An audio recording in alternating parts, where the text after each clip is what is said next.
फिरदाई है, शीतला माई है, पर घाट के घटवैया है, पनघट के पनिहारिन, ठाकुर देव, मेड़ो के मड़वैया, पनघट के पनिहारिन, मने हार पहाड़ के खीला मुठवा।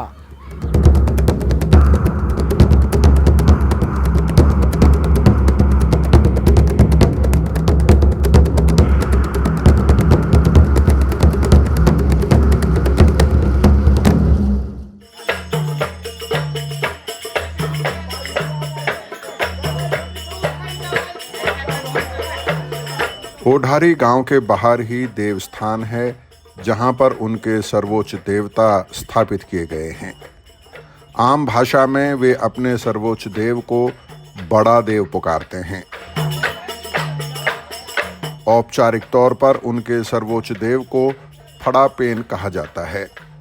फड़ापेन को गोंड आदिवासी प्रकृति शक्ति का प्रतीक मानते हैं।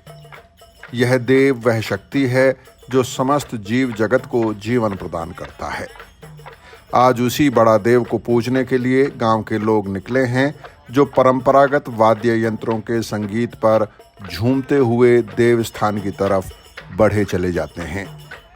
इस पूजा में स्त्री पुरुष सभी शामिल रहते हैं। नमस्कार दोस्तों, मैं हूं श्याम सुंदर और आप देख रहे हैं मैं भी भारत। आजकल हमारी टीम मध्य प्रदेश के मंडला ज़िले में है और यहाँ के आदिवासियों से मिल रही है। इन आदिवासियों की ज़िंदगी के क्या मसले हैं, क्या मुद्दे हैं, उनको समझने की कोशिश कर रहे हैं। आप जानते हैं कि मैं भी भारत के सफ़र में हम आदिवासियों की जीवन शैली, उनकी संस्कृति, उनकी धार्मिक सामाजिक आस्थाओं को भी समझने की कोशिश करते हैं। मंडला आदिवासी बहुल ज़िला है और आदिवासियों में भी गोंड आदिवासी यहाँ का सबसे बड़ा समुदाय है। आज आपको गोंड आदिवासियों की धार्मिक आस्थाओं के बारे में बताएंगे और खुद भी समझने की कोशिश करेंगे। सुरवे उमटिया सुक्ति दुटिया सुरवे सल्ले गांगरे सुरवे सुरवे फड़ापेन सुक्ति तत्वधान स्वयं ओम इदमा श्रेणी सिंगार श्रेणी तांग चंड अखंड प्रचंड स्वयं तत्वनांग इदनिको बेरा अमोट में कुल सुमरन किया तोनोम। गौंड समुदाय भी अन्य आदिवासी समुदायों की तरह ही अपने पुरखों की आत्माओं में बहुत गहरा विश्वास रखते हैं। उनकी धार्मिक मान्यताओं के अनुसार देवों के अलावा पुरखों को शांत करना परिवार, गांव और समाज के कल्याण के लिए बेहद जरूरी है। जयकारा लगाने की कृपा करेंगे। परम शक्ति बड़ा देवना, शक्ति दाइना, यह समुदाय मानता है कि आह्वान करने पर उनके शेरमिया यानी पुजारी के भीतर बड़ा देव प्रवेश करता है। एक बार जब देव शेरमिया के भीतर प्रवेश कर जाता है तो उसके शब्दों को सर्वशक्तिमान भगवान का आदेश माना जाता है। परिवार के माताजी हो या बुजुर्ग सियाने ख़त्म हो जाते हैं, उसको बूढ़ा देव में मिलाया जाता है, बड़ा देव में नहीं। बूढ़ा देव भी वहीं रहता है। अच्छा। हाँ, साजे की पेड़ में रहता है, परंतु वो कुंदा के रूप में हमारे पूर्वज ख़त्म हो गए तो एक जो हम संस्कार करते हैं 10 गात्र, उसमें एक संस्कार में 10 गात्र भी, होमन भी कहते हैं, भंडारा भी कहते हैं हम लोग।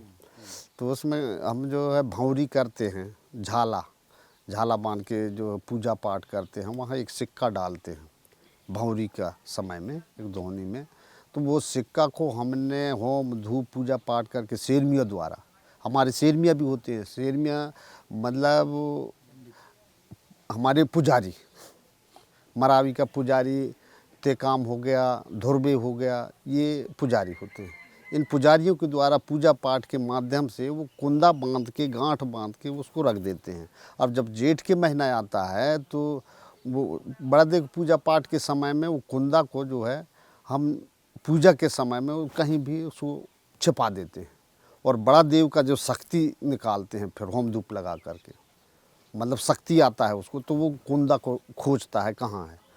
तो हम आजमाते हैं कि बड़ा देव सही है, मतलब कहीं भी बिगर किसी को बताए छुपा दिया जाता है कुंदा को, फिर शक्ति उसको चढ़ाते हैं हम। तो वो शक्ति जो है कुंदा को ढूंढता है, ढूंढ करके फिर वो देवता में मिला देता है, बूढ़ा देव में मिला देता है। तो वो फिर वो जो है अपने बूढ़ा देव में विलीन हो गया, सातों जो है शक्तियों में प्रवेश हो गया, वो शांति मिल गया मतलब आत्मा को उसके, हमारे पूर्वजों का। तो सुमरन किया तुरंत छोड़ दें, हल्दी चावल फूल चढ़ा दें। बड़ा देव या फड़ापेन की पूजा में गांव के पुरुष और स्त्री दोनों ही शामिल होते हैं, लेकिन पूजा का विधि विधान सब पुरुष ही करते हैं। महिलाएं मौजूद तो रहती हैं, लेकिन वे सभी पीछे की तरफ बैठती हैं। गौंड समुदाय के लोगों की आस्था के अनुसार उनके सर्वोच्च देव यानी प्रकृति शक्ति या बड़ा देव जंगल में ही वास करते हैं। वहाँ वे एक खास वृक्ष में रहते हैं। गांव में यह जो देवस्थान बनाया गया है, यहाँ पर साधारण पूजा ही हो सकती है। इस पूजा में गांव के सभी परिवार शामिल हो सकते हैं, लेकिन बड़ा देव की मुख्य पूजा एक खास समय पर जंगल में ही की जाती है। बड़ा देव का पूजा पाठ का समय है सर, ये जेठ की महीना शुक्ल पक्ष 7 में हम विशेष तौर से अपने अपने समुदाय मतलब जैसे गोत्रवल, हमारा जो मरावी वंश है, ये पूरा वंशज के लोग इकट्ठे होकर के बड़ा देव को हम पूजा पाठ करते हैं, बलि चढ़ाते हैं। जितने भी हमारे परिवार है सब, कोई मुर्गा, कोई मुर्गी, कोई बकरा लेके आते हैं और सब बकरा 2, 4, 10 जितना भी बकरा हो जाए, मुर्गी जितना भी, कोई गिनती नहीं रहता, परिवार सब लेके आते हैं। नारियल और बकरा, मुर्गी, बकरी, ये सब बलि के रूप में चढ़ाया जाता है। बहुत बड़ा आस्था है हमारा ये आदिवासी समुदाय में बड़ा देव। और वो जो है हमने अपने अपने कौम कहते हैं उसको, परिवार के हिसाब से साजा के झाड़ में मानते हैं। साजा के झाड़? जी, साजा के झाड़ में, वो जंगल में रहता है साजा।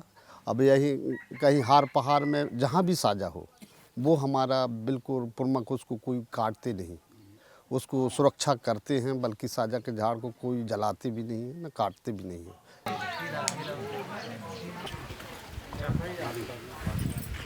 फड़ापेन या बड़ा देव की पूजा कराने की जिम्मेदारी गौंड समुदाय में खास लोगों की होती है।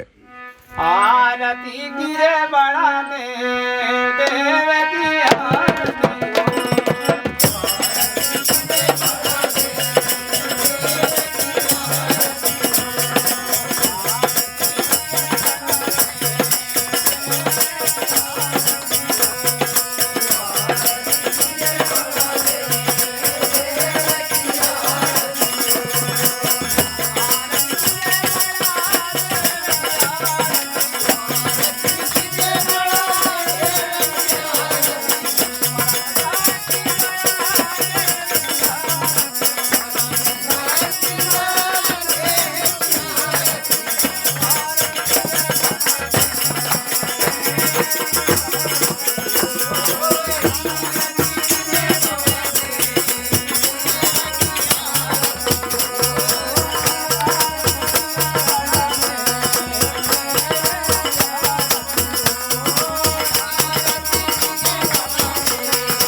इन लोगों में से ग्राम पटेल की जिम्मेदारी मुख्य होती है। उसके अलावा उसका सहयोग करने के लिए दीवान, कोटवार के अलावा कुछ और लोग भी होते हैं। ये सब लोग मिलकर पूजा की पूरी व्यवस्था करते हैं। जो व्यक्ति पुजारी की भूमिका निभाता है उसे शेर मियाँ कहा जाता है। फिर बलि देथन फिर चैत के महीना में, जैसे अभी दहन ऐसे एक बड़ा एक बकरा, यहाँ फिर जाए कि ठाकुर देव में एक बकरा, पनघट में घटवा दे जाते सुंगरा, सीधे सीधे बताऊँ मैं, हाँ सुंगरा। फिर आए कि ठाकुर देव में फिर खीला मुठवा में देते हैं एक बकरा, यहाँ देते हैं फिर बड़े बकरा यहाँ दे देते हैं, चाहे कि हरदू लाला में देते हैं, और बोलते हैं छाहुर, उनमें वो भी सुंगरा देते हैं। एक बकरा और देते हैं थे बग्गे सुर पाट करके जंगलवारी को।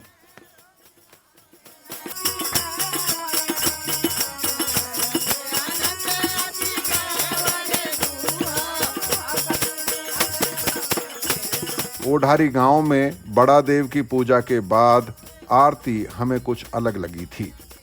आदिवासी समुदायों या फिर गौंड समुदाय में भी पहले हमें यह देखने का मौका नहीं मिला था।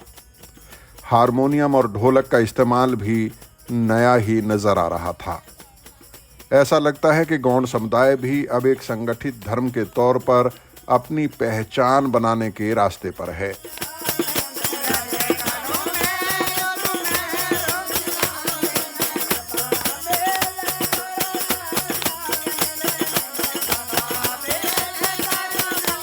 तो आरती नहीं गाए जाते थे, पर अभी जैसे जैसे शिक्षित वर्ग आए तो बुद्धिजीवी ने ये कि आरती बनाए बड़े देव के। पहले आरती नहीं होते थे। ये हमने तो छोटे छोटे थे तब तक हम आरती नहीं सुने थे, परंतु जैसे जैसे शिक्षा में लोग शिक्षित हुए, बुद्धिजीवी बने, तो बड़ा देव का आरती बनाना शुरू किए कि किसी भी रूप से हम आरती के माध्यम से, गीत के माध्यम से पूजा किया जाए, ऐसा है।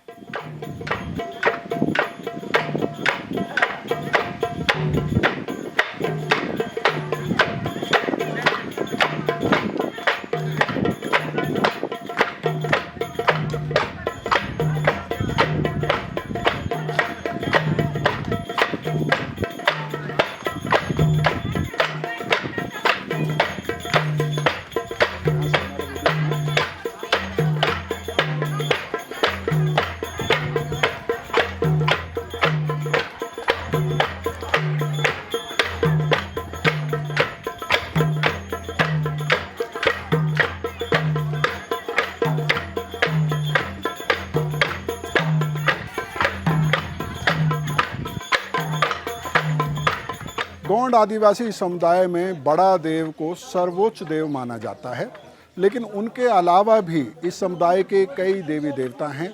मसलन जंगल के, जल के, वनस्पति के, गांव की रक्षा करने वाले, बीमारियों से बचाने वाले कई देवी देवता यहाँ पर माने जाते हैं, पूजे जाते हैं। लेकिन बड़ा देव के अलावा खेर माता को सबसे ज़्यादा महत्व मिलता है।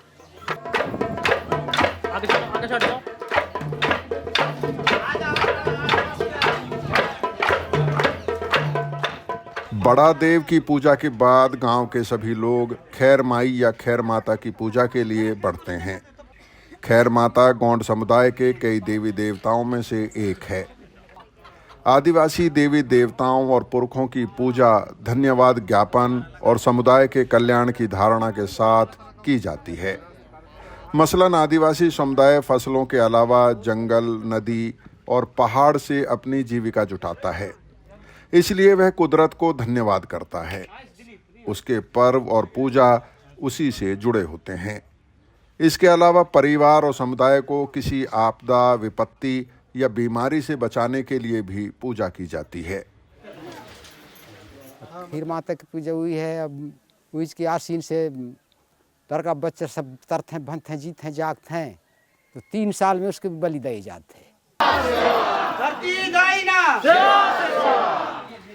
चलिए सब ताली बजाएंगे।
आदिवासी समुदायों की पहुंच भी धीरे धीरे अब आधुनिक स्वास्थ्य सेवाओं तक हो रही है। इन समुदायों में शिक्षा का प्रसार भी लगातार बढ़ रहा है, लेकिन ये समुदाय गांव में किसी भी बीमारी के संकेत को अपने पुरखों की नाराजगी से जोड़ते हैं। मसलन अगर गांव में हैजा, मलेरिया या फिर कोई और बीमारी फैलती है तो ग्राम पटेल, दीवान, कोटवार और अन्य सयाने लोगों से मिलकर चर्चा करते हैं और पुरखों को शांत करने के लिए पूजा का दिन तय होता है। जैसे संकेत आया गांव में किसी प्रकार की बीमारी का, दस्त या बुखार का, मतलब कि यार घर घर में बुखार है, तो या भी दादाजी ने बताया कि 5-6 लोगों का एक समिति होता है गांव में, उनको बैठना पड़ता है और सलाह बनाना पड़ता है कि भैया गांव में बीमारी आ रहा है, इसके लिए क्या करना पड़ेगा। तो उनने विचार करते हैं कि भैया एक दिन जो है पूजा पाठ करना पड़ेगा खेर माई में, मेड़ों के मड़वैया, घाट के घटवैया, ये देवी होते हैं, देवता होते हैं, इनको पूजा करना पड़ेगा। तो पूजा करने से वो बीमारी शांत हो जाता है।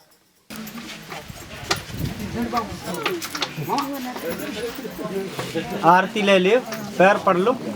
आदिवासी समुदायों के समाज की बनावट, उनकी प्रशासनिक व्यवस्था और परंपरागत नियम कानून उनकी धार्मिक आस्था और जीवन दर्शन से गहरे जुड़े हुए हैं। इसलिए इनकी धार्मिक आस्थाओं और जीवन दर्शन को समझे बिना आदिवासी समुदायों को समझना नामुमकिन है। तो दोस्तों, इस तरह से गोंड आदिवासियों के गांव की पूजा का समापन होता है। सब लोग अपने अपने घर जाते हैं और जो मुर्गों की बलि दी जाती है उनका क्या होता है, उनको भूना जाता है, पकाया जाता है और प्रसाद के तौर पर सब में बांटा जाता है।